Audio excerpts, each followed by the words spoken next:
Assalamualaikum warahmatullahi wabarakatuh. Kembali lagi bersama saya Ragil Danja, NIM 19042027. Pada video kali ini saya akan mempresentasikan tugas kuliah pada mata kuliah pengembangan organisasi dengan topik jenis-jenis intervensi teknikal. Pada topik kali ini terdapat 3 poin yang akan dibahas. Oke, langsung saja pada pembahasan.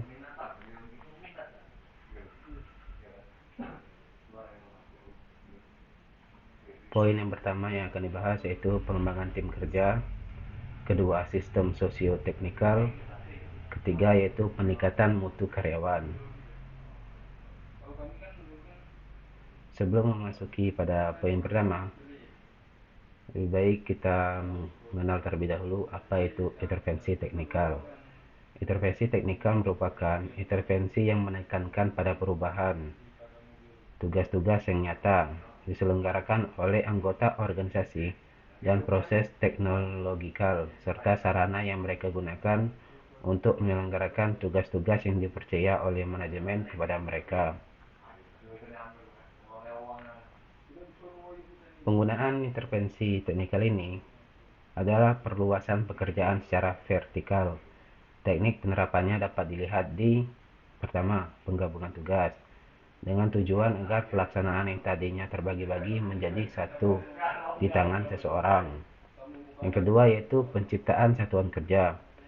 Berbagai macam pekerjaan seorang karyawan menjadi sesuatu yang dapat diidentifikasikan ke suatu makna. Yang ketiga yaitu penciptaan hubungan kerja dengan kliennya. Oke, selanjutnya kita masuk kepada poin yang pertama yaitu pengembangan tim kerja. Terdapat 4 tahap dalam pengembangan tim kerja. Yang pertama yaitu forming, storming, norming, dan performing. Pada tahap pertama, forming, yaitu tahap ini, anggota mulai mempelajari tugas yang diberikan dan berkenaan dengan anggota lainnya. Tahap ini juga merupakan tahap awal atau tahap pertama dalam pembentukan kelompok kerja. Yang kedua itu storming. Pada tahap ini muncul pula konflik, sehingga anggota yang pada mulanya bekerja, tetapi mereka cenderung mempertahankan pendapat mereka sendiri. Mereka menolak batasan yang ditetapkan oleh kelompok terhadap individu mereka. Selanjutnya yaitu tahapan norming atau pernormaan.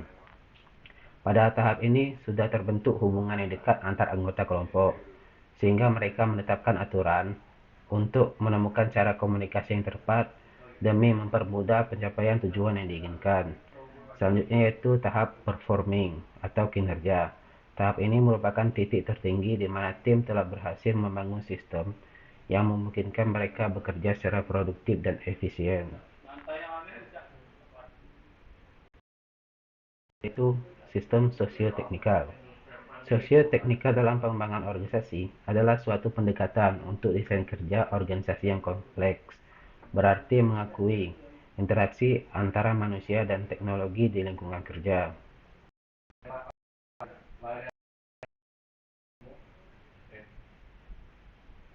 Sistem sosio-teknikal adalah sebuah sistem yang mencari solusi untuk mengoptimalkan dua sistem secara bersama-sama.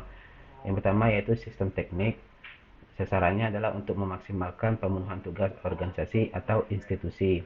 Yang kedua yaitu sistem sosial. Sasarannya adalah untuk memaksimalkan kualitas kerja si pemakai sistem. Sehingga dari dua sistem tersebut muncullah optimasi kerja antara sistem dan user atau pengguna. Poin selanjutnya atau poin ketiga yaitu peningkatan mutu karyawan.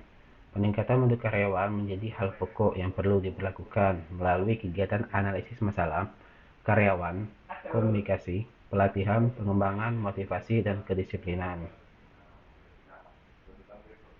Konsep peningkatan mutu karyawan dalam pengembangan organisasi meliputi proses organisasi dengan sikap tanggap terhadap kebutuhan pegawai melalui pengembangan mekanisme tertentu yang memungkinkan mereka terlibat penuh dalam pengambilan keputusan mengenai hidup mereka di tempat kerja.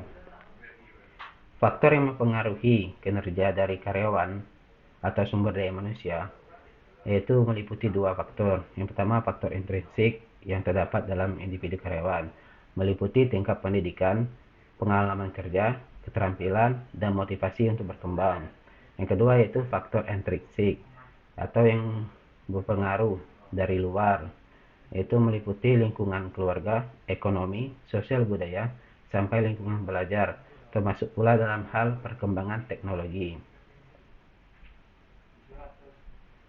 Terdapat pula faktor lain dari kedua faktor sebelumnya dalam mempengaruhi kinerja dari karyawan atau sumber daya manusianya, yaitu mutu SDM sangat didukung oleh kualitas komunikasi, keberhasilan manajemen, kepemimpinan, adanya program peningkatan motivasi. Yang kedua yaitu mutu SDM juga sangat bergantung pada perubahan manajemen yang dilakukan oleh organisasi. Baik, cukup sekian presentasi saya terkait materi jenis-jenis intervensi teknikal yang terdapat 3 poin. Saya akhiri, wabillahi taufiq wal hidayah. Wassalamualaikum warahmatullahi wabarakatuh.